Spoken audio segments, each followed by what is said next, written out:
Bonjour chers amis téléspectateurs, c'est avec un grand plaisir que je dis là encore partager parole à bon Dieu avec les autres. Nous qu'à prier d'abord bon Dieu avant de commencer l'émission là ça. À savoir que l'émission là très suivie. Parce que depuis que nous avons fait l'émission, ni en l'homme, ni plus spectateurs qui qu'à suivre télé anti. Et Jean-François Saint-Louis, très content. Et bien sûr, il y a toujours monde qui a critiqué le bien. Émission là qui conseil pour la vie, émission là qui conseil pour tout bitin, mais il y a un monde qui n'a pas qu'à aimer le bien. Il y a des gens qui n'aiment pas le bien. Quand vous faites des bonnes choses, attendez-vous à être critiqué et rejeté. Si même yo rejeté Jésus, le fils de bon Dieu, qui n'a aucun défaut, aucun problème, il faut imaginer comment nous, ses disciples, nous serons rejetés. Si les gens ont pu trouver le mal en Jésus, si les gens ont pu critiquer Jésus, si les gens ont pu rejeter Jésus qui n'avait pas de défaut, qui n'avait commis aucun seul péché,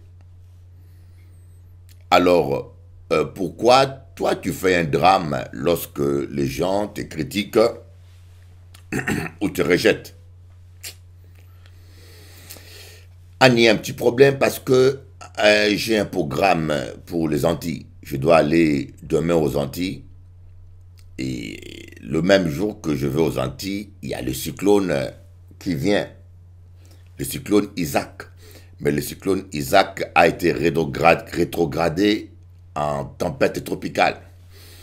Mais tempête tropicale, pas toujours bon pour l'avion, pour atterrir. En passant, je ne sais pas si je décolle demain ou pas. Je ne sais même pas si je vais voyager demain ou pas. Mais on laisse tout entre les mains de Dieu. Amen. Dieu, il est bon, Dieu, il est merveilleux. Bon Dieu, qu'a aidé nous. Nous qu'à prier. Priez avec moi. Seigneur Jésus, nous te bénissons. Nous te rendons grâce pour ton amour, pour ta présence, pour ta bonté. Merci, bon Dieu, pour ce moment que tu nous donnes de partager ta parole. Pour ce moment que tu nous donnes de prier. Tu es un Dieu bon, tu es un Dieu merveilleux. Tu es un Dieu capable. Tu fais de bonnes choses et tu fais de grandes choses. Nous te bénissons, nous t'élevons, nous te magnifions. Alléluia. Béni sois-tu, Jésus, le Fils de Dieu. Nous voulons que tout ce que nous allons dire et faire puisse être à la gloire de ton nom, Seigneur. Merci d'abord pour la vie, merci pour la santé et merci pour tout, Seigneur. Il y en a qui ne sont plus vivants, mais toi tu nous gardes en vie. Seigneur, merci, Seigneur. Nous voulons dire simplement merci, Jésus. Que ton nom soit béni, que ton nom soit élevé, que ton nom soit glorifié, Jésus. Puisses-tu nous parler, que tout ce que nous dirons aujourd'hui soit à la gloire du nom de Jésus. Puisses-tu nous guider. Je prends autorité sur tout esprit d'empêchement, tout esprit qui ne confesse pas le précieux nom de Jésus-Christ, le Fils de Dieu. Amen. Moins content aujourd'hui là. J'espère que vous voyez que je suis très content aujourd'hui. Mais j'aimerais vous dire franchement, il y a des jours difficiles. Il y a un jour qui est difficile. Si on n'a pas dit ça, à Kamati, il y a des jours parfois qui sont difficiles. Et il y a des jours où on se réveille, on a envie de ne rien faire. Il y a des jours où on se réveille, on est fatigué. Il y a des jours où on se réveille, on ne se sent pas bien. Il y a un jour comme ça. Mais béni soit le Seigneur Jésus, parce que Dieu veut que Dieu nous aide. Le Saint-Esprit est là pour nous aider, afin que nous puissions tenir bon durant les mauvais jours. Lorsque l'apôtre Paul dit « Armez-vous des armes spirituelles pour tenir durant les mauvais jours », c'est parce que l'apôtre Paul sait qu'il y aura des mauvais jours. Amen. Il y aura des mauvais jours, mes amis. Hein? Armez-vous de toutes les armes spirituelles pour tenir durant les mauvais jours. Donc, il y a des mauvais jours. Des jours où on est plus attaqué, des jours où on passe des épreuves, des jours où il y a des blocages, des jours où on est malade.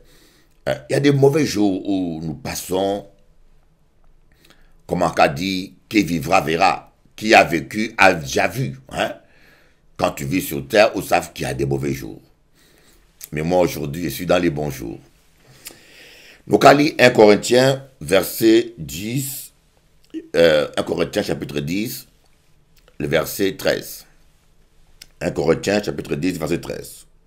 Aucune tentation ne vous est survenue qui n'ait été humaine.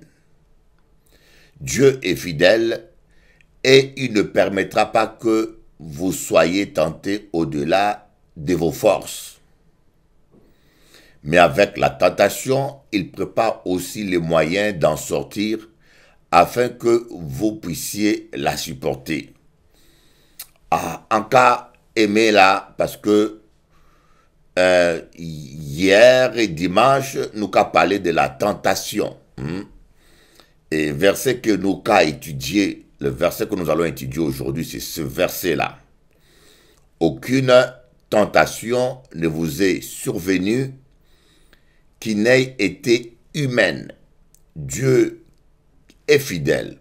Il ne permettra pas que vous soyez tentés au-delà de vos forces.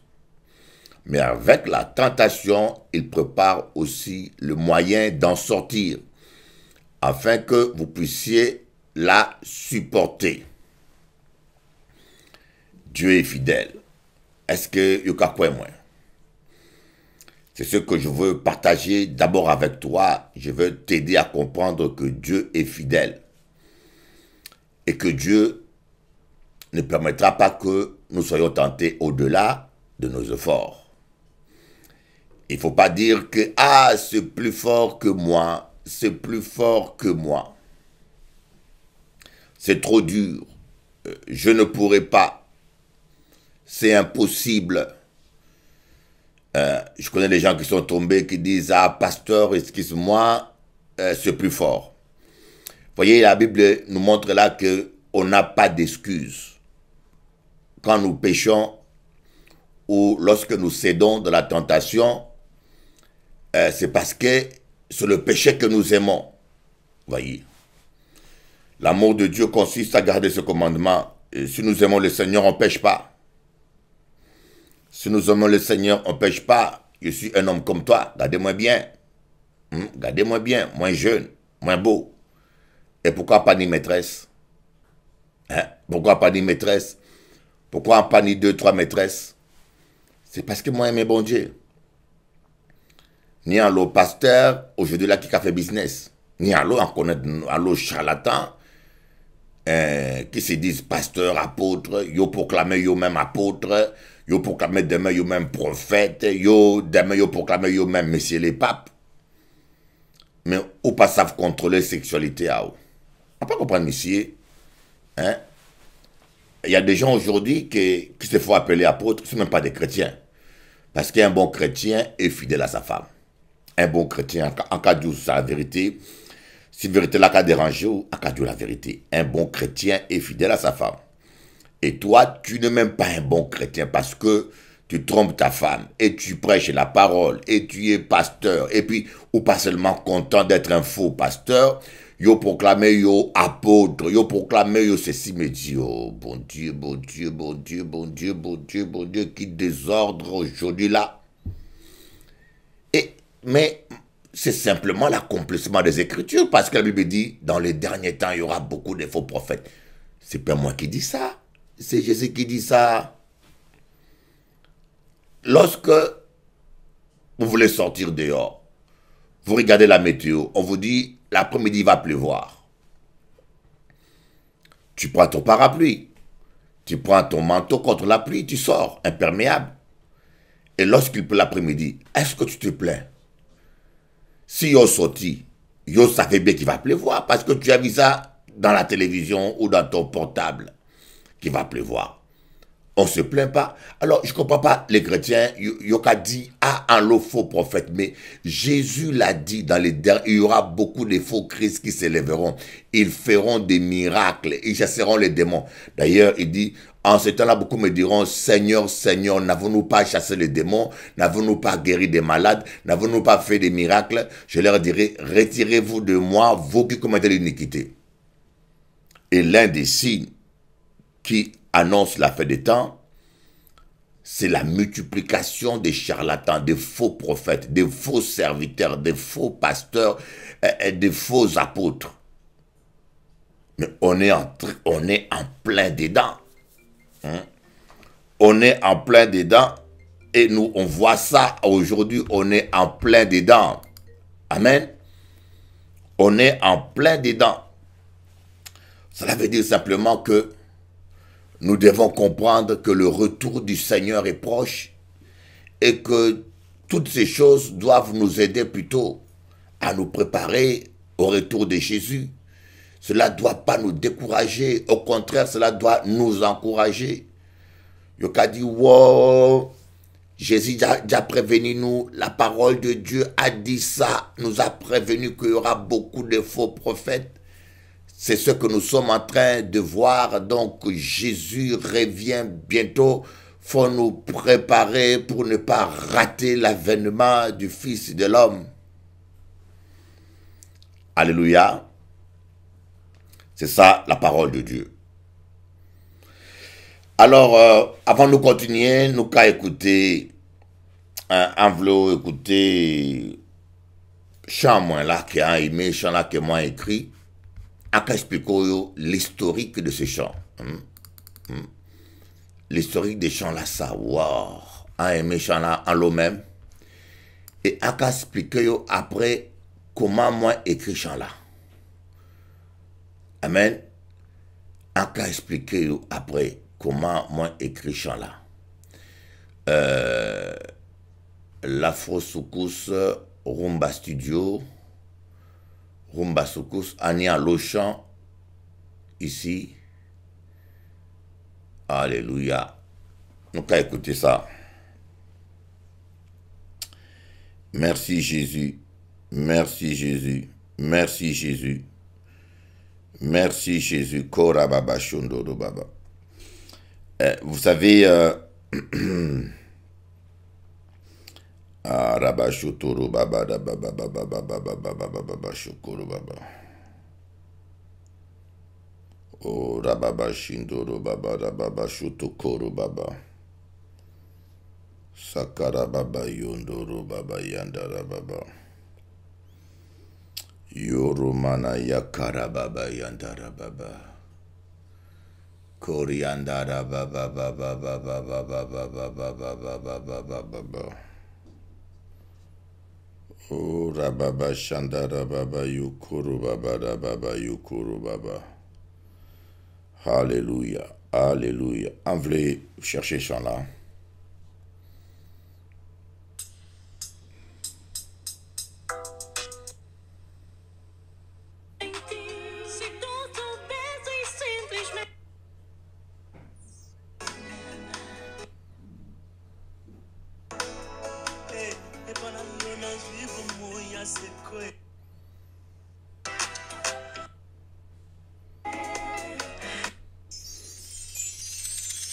Alors, en cas expliquer comment moi écrit ce chant là. Un programmeur m'avait programmé une musique.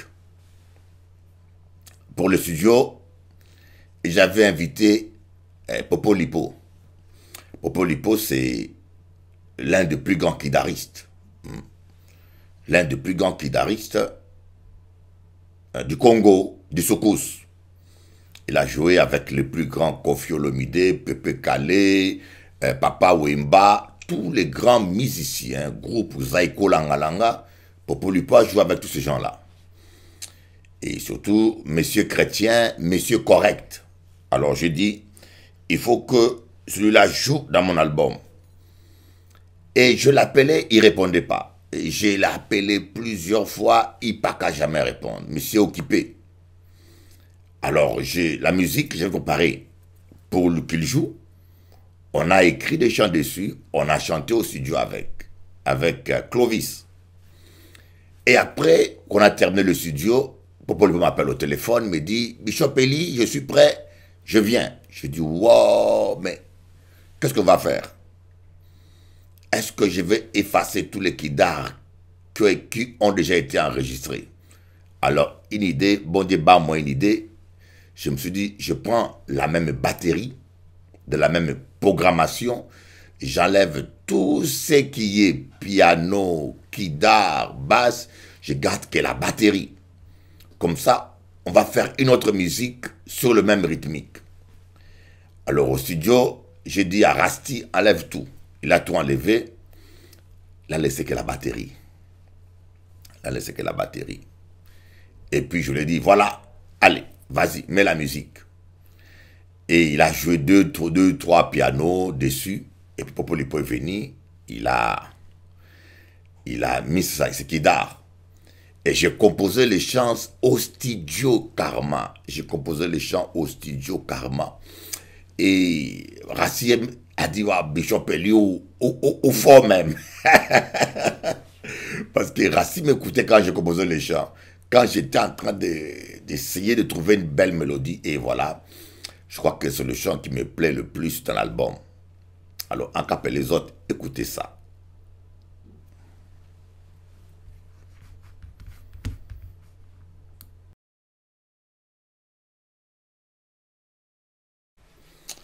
Amen. Alors, en cas espérer que ou béni, alors nous allons parler de notre thème qu'on doit parler maintenant. Nous allons parler de la persévérance toujours. Et j'aimerais dire à tous les gens qui m'appellent souvent, lorsque vous appelez un homme de Dieu et qu'il ne décroche pas, comprenez qu'il est occupé. Lorsque vous appelez un homme de Dieu et que vous voyez qu'il ne décroche pas, ou bien il est en train de prêcher en direct, on ne peut pas couper la prédication en direct, ou bien je suis en train de conduire et pour la sécurité, on ne peut pas faire accident pour parler. Vous voyez, donc quand vous appelez un homme de Dieu et que vous voyez qu'il refuse de décrocher, c'est à vous de comprendre que l'homme de Dieu est occupé et n'insistez pas. Hein? Alors nous allons continuer notre émission là, notre émission maintenant comme prévu. Donc, je veux te dire une chose, tu vas t'en sortir. Je suis convaincu que tu vas t'en sortir. Et pourquoi je suis convaincu? Mais tu vas me dire, mais cet homme-là, il parle bien, il ne connaît pas ma situation. Il ne connaît pas ma situation, comment il peut me dire que je vais m'en sortir? Il y a plusieurs raisons. La première raison pour laquelle je crois que tu vas t'en sortir, parce que Dieu t'aime. Je ne pense pas qu'un Dieu qui t'aime va prendre un plaisir à voir son enfant souffrir. L'épreuve, si Dieu le permet dans nos vies, c'est pour un temps. Vous comprenez? Soit c'est pour briser notre orgueil. Lorsque, vous voyez un exemple ici, vous avez un enfant, tu dis à un enfant, touche pas au réchaud, tu dis ça tout le temps, mais il n'est pas qu'à côté.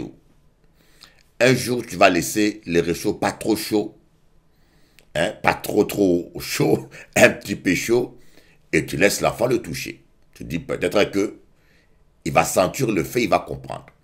Et le jour où l'enfant va toucher les réchauds, qui ne sera pas très chaud, hein, un petit peu chaud, il va un petit peu sentir la chaleur, je crois qu'il comprendra que c'est dangereux de toucher les réchauds.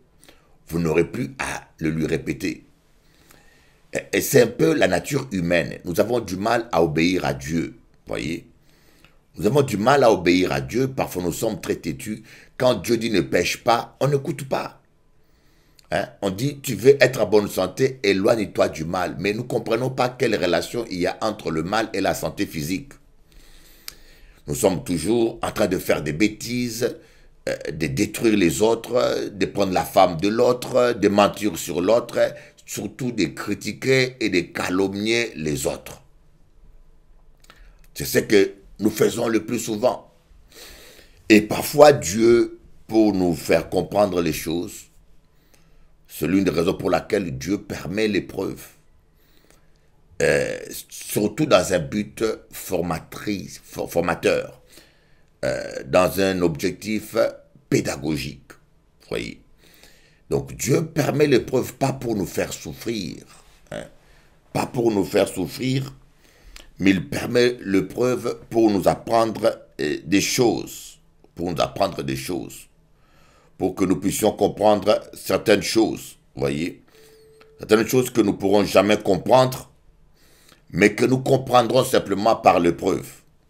Et au travers de l'épreuve, Dieu parfois, il brise notre orgueil, il brise notre entêtement, il brise notre rébellion, il brise notre méchanceté. Au travers de l'épreuve, Dieu nous forme, Dieu nous façonne, voyez. C'est pas toujours facile des fois l'épreuve, c'est pas toujours agréable à vivre, c'est pas toujours agréable. Croyez-moi, c'est vrai, en cas comprendre d'autres, si tu es dans une situation inconfortable à cause de l'épreuve que tu traverses, en cas comprendre yo, mais je peux te dire que Dieu t'aime. Voilà pourquoi je te dis que je crois que tu vas t'en sortir. Je crois que tu vas t'en sortir parce que Dieu t'aime. Jésus-Christ a dit, demandez tout ce que vous voudrez et cela vous sera accordé afin que votre joie soit parfaite. C'est la raison pour laquelle, vous savez, quand vous passez un moment difficile, adorez Dieu, louez Dieu, comme on a dit dans les chants là, danser et louer Dieu. Parce que cela nous permet de garder la communion avec le Saint-Esprit. Parce que la parole de Dieu dit que Dieu siège au milieu de la louange. Apprenez à louer Dieu, surtout quand ça ne va pas. C'est un secret que je vous donne. Apprenez à adorer Dieu, à louer Dieu, quand ça ne va pas, quand les choses s'empirent, quand les choses vont mal. C'est ce moment-là qu'il faut adorer et louer Dieu. Parce que on a tendance à se décourager, on a tendance à désespérer. Des fois, on a même tendance à douter.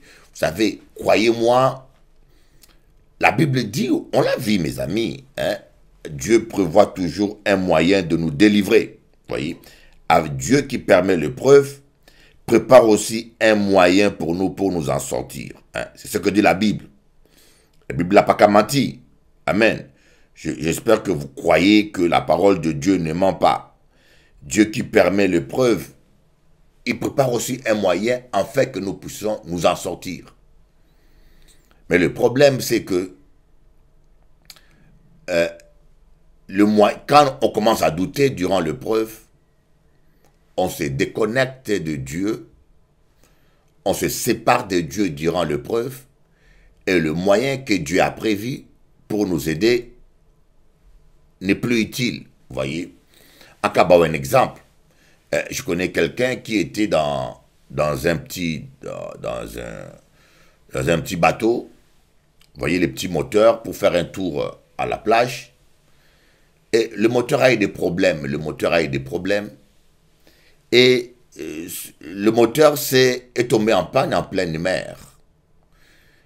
Mais le gars, au lieu d'attendre les consignes du propriétaire du moteur qui était resté au bord, le gars a plongé dans l'eau, dans la mer, pour essayer de retourner jusqu'au bord en nage. Il y avait quand même au moins 2 kilomètres de distance. Et c'est alors qu'on va le rappeler, on dit, mais dans le bateau, il y avait des bouées de sauvetage qui étaient prévues. On dit, mais dans le bateau, il y avait des bouées de sauvetage qui étaient prévues. Tu as failli te noyer pour rien. Il fallait m'appeler. Il fallait m'appeler et me demander où je cachais le bouée de sauvetage. Monsieur K dit, mais j'étais pressé, j'étais angoissé à l'idée de dormir à la mer. Je plongeais. Il me dit, mais il ne fallait pas. Tu aurais pu perdre ta vie. Tu aurais eu un crampe, un malaise. Tu aurais tout perdu. Il fallait m'appeler. Je sais quel côté j'ai caché le bouée de sauvetage. C'est un peu ce qui nous arrive des fois. Nous traversons l'épreuve, mais Dieu a prévu un moyen, un bouée de sauvetage pour nous aider à sortir de la situation d'une manière digne et victorieuse. Mais souvent, durant l'épreuve, nous désespérons, nous abandonnons Dieu, nous allons voir les sorciers, nous allons faire tout ce qui est mauvais et qui nous sépare de Dieu. Alors le bouée de sauvetage que Dieu a prévu, nous le perdons. Voilà pourquoi vous voyez beaucoup de gens échouer pendant l'épreuve. Voilà pourquoi vous voyez même certaines personnes mourir durant l'épreuve. Mais ce n'est pas ce que Dieu a prévu. En cas Dieu, il a dit, moi, mais monsieur a parlé bien, le monsieur parlait bien, monsieur là, mais il ne connaît pas quelle épreuve je traverse. Est-ce que tu crois vraiment que j'ai besoin de connaître quelle épreuve tu traverses? Je connais quel Dieu t'a créé. Je connais que le Dieu qui t'aime, il est tout capable. Il peut t'aider à t'en sortir. Il n'y a pas de maladie trop dure pour lui. Il n'y a pas de problème trop grave pour lui. Je n'ai pas besoin de savoir quel problème que tu as. Je sais quel Dieu tu as. Le Dieu que tu as. Celui qui a créé les cieux et la terre. Vrai, le ciel et la terre, la mer, les volcans. Il a une puissance qui dépasse même la puissance des cyclones. Actuellement, en Guadeloupe, le cyclone Isaac est rétrogradé en tempête tropicale. Je prie que le Seigneur l'envoie un peu plus loin de la Guadeloupe, comme ça, mon voyage ne sera pas annulé demain. Je vous dis, Dieu est capable. Dieu est capable. Dieu est capable, voilà. Je crois simplement parce que je crois que tu vas t'en sortir parce que le Dieu que je prie, il est un Dieu tout-puissant.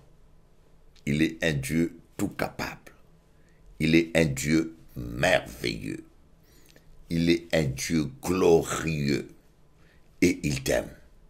Deuxième raison pour laquelle je crois, sans connaître ton problème, que tu t'en sortiras, je le presque dit, parce que Dieu est tout-puissant. Il t'aime et il est tout-puissant. Donc, la gravité de ta situation, tu dis, mais je ne pas connaître maladie à moi, médecin a dit, le médecin a dit, le médecin a dit, oui, le médecin est un être humain, il analyse les choses, il n'a pas toujours tort, hein, d'après les données, d'après la science, d'après sa connaissance, ta situation est désespérée, mais devant Dieu, ce n'est pas désespéré. Je peux vous citer des cas de maladies déclarées incurables, qui ont été guéris et que les médecins ont reconnu suite à la prière. C'est incalculable. Que cela soit en Guadeloupe ou aussi à Paris. Notre Dieu est capable, il est tout-puissant. L'un des miracles qui m'a toujours impressionné, c'est la résurrection de Lazare. Souvent nous parlons de la résurrection, mais je peux vous dire, vous ne pouvez pas vous imaginer ce que signifie quelqu'un qui sent déjà mauvais. Je ne sais pas, parce qu'il y a des gens qui font aujourd'hui aussi des résurrections. J'ai rencontré un Indien guatémaltèque qui a ressuscité 35 morts. Vous voyez, je l'ai vu cet homme-là, il m'a donné le témoignage, mais je pense que très peu ont fait une résurrection comme celle de Lazare. Parce que Lazare sentait mauvais, ça veut dire que le monsieur était petite bête, déjà commençait à venir. C'est-à-dire que le corps était en décomposition. Quand quelqu'un sent mauvais, ça veut dire que le corps est en train de pourrir. Et Jésus l'a ressuscité. C'est quelque chose humainement inimaginable. C'est quelque chose qui dépasse. D'ailleurs, il y a certains pasteurs ou même certains curés qui disent que les miracles de Jésus, c'est bien, mais c'est des paraboles. C'est des paraboles, c'est symbolique, mais c'est réel. Dieu est capable. Oh, dis-toi simplement qu'il est capable. Il est tout puissant. Il n'y a aucune situation, la situation de mon fils, la situation de ma fille, la situation de mon époux, la situation de mon épouse, la situation n'est pas trop compliquée devant Dieu. Peut-être elle est compliquée pour moi, mais elle n'est pas compliquée devant ce Dieu qui a créé les cieux et la terre. Il est le Dieu capable. Karamara Baba Shotoro Baba. Il est le Dieu capable. Il est le Dieu capable. Voilà. Voilà pourquoi je crois que tu vas t'en sortir, parce qu'il est le Dieu capable. Et la troisième raison pour laquelle je crois que tu vas t'en sortir, c'est parce que sa parole le dit. Sa parole dit que Dieu qui est fidèle, avec la tentation, prépare le moyen de nous en sortir. Voyez, nous voyons ce que Job a vécu. Job a vécu des moments difficiles, Job. Job avait perdu son père, sa famille, sa femme l'a abandonné, il a perdu sa santé, il a perdu tous ses biens. Mais Job était resté fidèle à Dieu. Il n'a pas douté, il a dit, Job n'a pas du tout douté. Voyez, ce qui nous amène à l'échec, c'est le doute. Durant l'épreuve, nous commençons à douter. Nous pensons que Dieu nous a abandonnés. Et même les amis de Job ont tout essayé pour convaincre Job qu'il a dû faire quelque chose de mal. Job a dit non, non, non, non. Je ne me reproche rien. Je sais que mon Rédempteur est vivant. Il s'élèvera les derniers. Il s'élèvera les derniers. Seigneur, pardonne-nous pour les doutes. Hein? Seigneur, pardonne-nous chaque fois que nous avions douté et chaque fois que nous doutons. Tu es le Dieu fidèle, tu n'abandonnes jamais tes enfants. Pardonne-nous chaque fois que nous avions douté et chaque fois que nous doutons. Tu es le Dieu fidèle qui n'abandonne jamais tes enfants. Béni sois-tu, Jésus de Nazareth. Voyez, Dieu n'abandonne jamais. Voyez, comme on a vu Zachée. Zachée, lui, il était au court. Avant que Zachée ne naisse, Dieu savait déjà, connaissait déjà Zachée. Dieu a dit à Jérémie, avant que tu ne naisses, je te connaissais déjà. Et je t'avais déjà établi prophète depuis le ventre de ta maman. J'aimerais te dire qu'avant que toi tu naisses, Dieu te connaissait déjà. Il savait déjà la situation que tu traverses. Il savait déjà la maladie que tu as. Il savait déjà le problème devant lequel tu fais face. Dieu le connaissait déjà. Voyez, peut-être le problème te surprend toi. Pour toi, tu es surpris avec ce problème. Mais je tiens à te dire, Dieu, lui, il n'est pas surpris. Il n'y a aucun problème qui est trop grand devant lui parce qu'il est le Dieu capable, il est le Dieu tout-puissant, il est le Dieu merveilleux. Alléluia. Voilà pourquoi aujourd'hui, je tiens à te le dire et à te le répéter que tu vas t'en sortir, que ton Dieu est Dieu, que ton Dieu est capable, que ton Dieu est tout-puissant. Voyez, Dieu prévoit toujours, regardez Jésus-Christ qui veut aller à Jérusalem. Mais Jésus-Christ était tellement en communion avec le Saint-Esprit que le Saint-Esprit lui montrait les choses d'avance. Jésus a dit, les disciples se disaient, mais comment on va rentrer à Jérusalem? Les gens entendent Jésus, on n'a pas de cheval, on n'a rien. Mais Jésus qui était tout le temps en communion avec le Saint-Esprit, il a dit à Pierre, aux disciples, allez-y sur le chemin, il y a un âne que Dieu a déjà prévu pour moi. Il est attaché. Et ce n'est pas n'importe quel âne. C'est un âne sur lequel personne n'est monté. Prenez cet âne-là, amenez-le moi. Si le maître de l'âne, si le propriétaire de l'âne dit, mais où amenez-vous mon âne? Dites-lui, le maître, Jésus en a besoin. Il va vous laisser. Donc Dieu avait même préparé le cœur du maître de l'âne. Dieu avait préparé, cet homme-là sûrement avait attaché cet âne-là à cet endroit sans savoir même pourquoi il le faisait. voyez, Dieu, quand il prépare les choses, il sait bien le faire. Aucun problème qui t'arrive ne peut le surprendre. Rien ne peut surprendre Dieu. Dieu sait toutes choses. Voilà pourquoi aujourd'hui, je vais vraiment t'encourager pour te dire que tu vas t'en sortir. Tu n'as rien à craindre, tu n'as rien à redouter. Ton Dieu est Dieu et il est capable. Shababababa. Il est capable. Écoute-moi bien. Il est capable. Il est le Dieu capable. Il est le Dieu capable. Voilà. Donc, voilà un peu ce que je voulais partager avec vous. Un jour, on a dit à Pierre, on a dit à Jésus-Christ de payer les impôts. Les gens croyaient le coincer. Mais Jésus, qui était toujours en communion avec le Saint-Esprit, le Saint-Esprit lui a montré qu'il y a un poisson à la plage, au bord de la mer, qui a un lingot d'or dans sa bouche. Et Jésus a envoyé Pierre.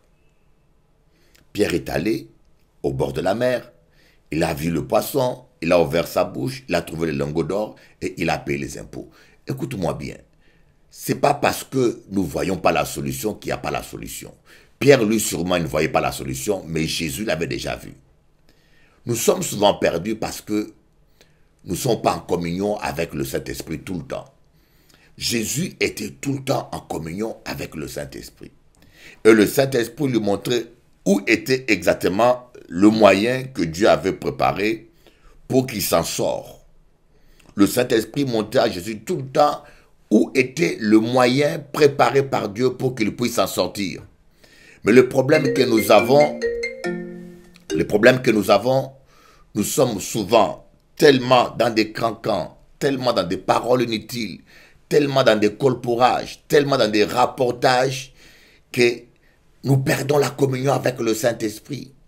Et quand nous sommes devant les problèmes, on n'est plus en communion avec le Saint-Esprit, on n'a plus de révélation, on est perdu. Voilà pourquoi c'est important d'être tout le temps en communion avec le Saint-Esprit. Voilà pourquoi c'est important d'être tout le temps uni avec le Saint-Esprit. Voilà pourquoi on doit rester tout le temps en communion avec l'Esprit de Dieu. Alléluia. Nous devons rester tout le temps en communion avec le Saint-Esprit pour recevoir la révélation de Dieu, la parole de Dieu.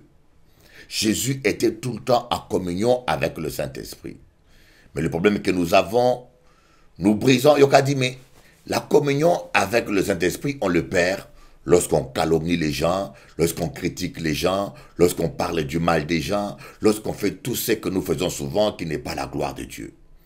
Nous devons apprendre à garder notre communion avec le Saint-Esprit pour ne pas perdre la victoire. C'est la raison pour laquelle l'apôtre Paul et Silas, quand ils étaient en prison, au lieu de douter et de pleurer, ils ont commencé à louer Dieu. Et mais pourquoi louaient-ils Dieu? Mais c'était pour ne pas perdre la présence du Saint-Esprit. Ils ont commencé à louer Dieu parce que il y a des tristesses qui brisent la communion avec le Saint-Esprit. Là où il y a pleuré, là où il y a désespéré, il y a coupé la communion avec le Saint-Esprit. Parce que la tristesse, selon ce monde, amène à la mort, ce que dit la parole de Dieu. Donc lorsque tu es désespéré, tu pleures, tu dis, bon Dieu, abandonnez-moi, à pas qu'à comprendre. Tout ça, nous sommes en train de nous couper du Saint-Esprit. Voyez, c'est pour ça que l'apôtre Paul et Silas ont commencé à louer Dieu, et la puissance de Dieu se manifestait. Les murs des prisons sont tombés et les chaînes sont tombées de leurs bras. Voyez, vous devez toujours garder la communion avec le Saint-Esprit. Et d'ailleurs, c'est la raison pour laquelle lorsque le diable nous attaque, ou même les sorciers nous attaquent, qu'est-ce qu'ils font? Ils font tout pour nous faire tomber dans le péché. Ils envoient une femme, ils font tout dans leur stratégie pour que nous tombions dans le péché, parce qu'ils savent que tant que nous gardons notre communion avec le Saint-Esprit, nous allons toujours nous en sortir. Alors, en cas Dieu, au lieu de chercher la solution, où est la solution? Cherche à garder ta communion avec le Saint-Esprit. Au lieu de chercher où est la solution, qui m'a fait la sorcellerie, qui m'a fait ça, qui a dit ça, tout ça c'est la distraction. Au lieu de chercher tout ça, cherche d'abord la communion avec le Saint-Esprit. Cherche à te garder dans la sainteté et tu verras que le Saint-Esprit va toujours te montrer. il y a un moyen de s'en sortir. Il y a toujours un sycomore quelque part que Dieu a prévu pour que tu puisses grimper. Zaché était tout petit, mais Dieu savait que Zaché était tout petit. Comme Dieu avait prévu que Zaché rencontre Jésus, Dieu a prévu ce sycomore pour que Zaché puisse monter. Même les gens qui arrosaient le sycomore ne savaient pas qu'ils étaient en train de servir Dieu. Alléluia. Donc Dieu a toujours un moyen pour t'en sortir. Écoute-moi bien, Dieu a toujours un moyen pour t'en sortir. Même quand les gens vont t'abandonner, même quand les gens seront égoïstes. Voyez cet homme-là qui était malade depuis plus de 35 ans, qui s'assoyait au bord de la piscine de Bethesda. Il ne pouvait pas se lever pour plonger dans l'eau. Mais il était tellement fidèle à Dieu et intègre que la rivière a eu des pieds, la rivière a marché vers lui. La piscine a commencé à marcher. La vraie piscine du ciel qui est Jésus-Christ. Jésus est l'eau descendue du ciel. La parole faite chair. La piscine, les gens sautaient le plus rapide touché. Mais comme lui, il ne pouvait pas, Dieu l'a fait grâce. Hein? Cette piscine avait 5 portiques. 5 portiques symbolisent la grâce. Le chiffre 5, c'est le chiffre de la grâce. Par la grâce de Dieu, Jésus est venu vers lui et il a été guéri. Même s'il y a des blocages, même si ça traîne, même si les gens t'empêchent, mais sache que par la grâce de Dieu, Jésus-Christ viendra vers toi et tu vas vivre la gloire de Dieu. Que Dieu vous bénisse. À bientôt.